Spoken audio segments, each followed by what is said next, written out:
Church of Christ క్రీస్తు విరోధి ఆత్మగల సంఘము. ఇది ఒక దుర్బోధ. చర్చికి క్రీస్తు సంఘం అనే పేరు మాత్రమే పెట్టాలని వీరు వాదిస్తారు.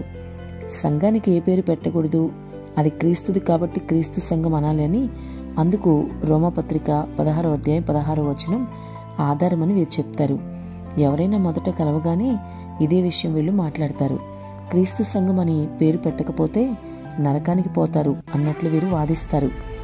కొన్ని విషయాలు మనం చూద్దాం. మొదటిగా సంఘానికి ఏ పేరు పెట్టకూడదని బైబిల్ ఎక్కడ చెప్పింది ఆలోచిద్దాం.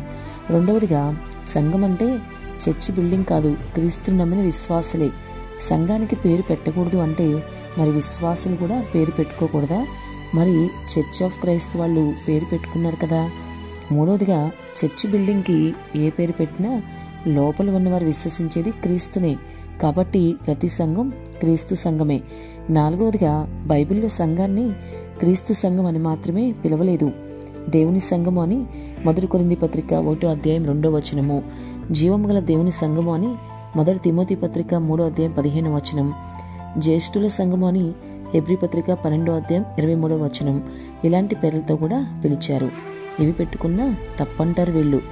ఇంకా ఐదవదిగా క్రీస్తు సంఘం అని పేరు పెట్టుకుంటేనే బైబిల్కి సంబంధించిన సంఘం అని అనేలా ఉంటే మరి బ్రహ్మం సంఘం వారు క్రీస్తు సంఘం అని పేరు పెట్టుకున్నంత మాత్రాన దేవునికి సంబంధించిన సంఘం అయిపోతారా? ఒకసారి ఆలోచిద్దాం. చర్చికి పెట్టే పేరును బట్టి తీర్పు తీర్చడం అనేది ఖచ్చితంగా పాపమే. వీరి సంఘం మాత్రమే నిజమైన సంఘమని నిరూపించుకోవడానికి వీరు చేసే వింతవాదనిది. ఒక వ్యక్తి రక్షణకి తన చర్చి బిల్డింగ్కి పెట్టిన పేరుకి ఏ సంబంధం ఉండదు. రోమాలో పౌలు చెప్పింది చర్చి పేరు కోసం కాదు. అప్పటికి పట్టణానికి ఒక చర్చి మాత్రమే ఉండేది. అడ్రస్సు, డోర్ నెంబరు అనే ప్రస్తావన అప్పటికి ఇంకా లేదు కాబట్టి చర్చిలకి పేర్లు పెట్టేవారు కాదు. ఊరి పేరునే చర్చి పేరుగా పిలిచేవారు. ప్రకటన గ్రంథం గమనిస్తే 2-3 అధ్యాయాల్లో 7 సంఘాలు కూడా ఊరి పేర్లతోనే సంఘాల పేర్లు కూడా పిలువబడ్డాయి. క్రీస్తు సంఘములన్నీ వందనాలు చెప్తున్నాయి అంటే క్రీస్తునందు విశ్వాసం ఉంచిన వారంతా అని అర్థము. ఈ లోకంలో క్రీస్తుని రక్షకునిగా శరీరధారిగా వచ్చిన వానిలా నమ్మే ప్రతి ఒక్కరూ క్రీస్తు సంఘమే.